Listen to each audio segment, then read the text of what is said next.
أولى هيونداي تعمل حاجة بالفخامة دي عربيات جينيسيس خلاص بقت موجودة رسمي في مصر، وفي منها 3 موديلات كهرباء: جي 80 ودي ميد سايز سيدان في حجم بي ام دبليو اي 5، وجي في 60 ودي كروس اوفر روشة بسقف مسحوب وتصميم كوبيه، وجي في 70 دي أكبر اس يو في عندهم. اسم جينيسيس قبل كده كان موديل فخم عند هيونداي، وفي 2015 بقت علامة مستقلة وليها عربياتها مختلفة. بصراحة الفخامة واضحة في ال3 عربيات.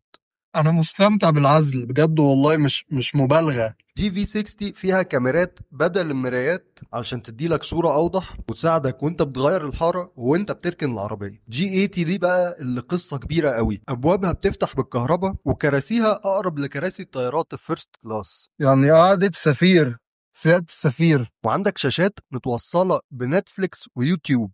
جي 80 شغالة بموتورين وقوتها 350 حصان، تمشي 570 كيلو في الشحنة الواحدة. جي في 60 الدفع الخلفي قوتها 313 حصان والرينج بتاعها 517 كيلو، وفي نسخ دفع كلي قوتها بتوصل ل 429 حصان. وجي في 80 موجودة بالدفع الكلي بس وقوتها 429 حصان برضو، تمشي بين 500 و 550 كيلو في الشحنة الواحدة. أسعار جينيسيس في مصر بتبدأ من 3.5 مليون جنيه وبتوصل ل 5 مليون 450 ألف جنيه. لو عايز تعرف أسعار كل الموديلات قول لي في الكومنتات.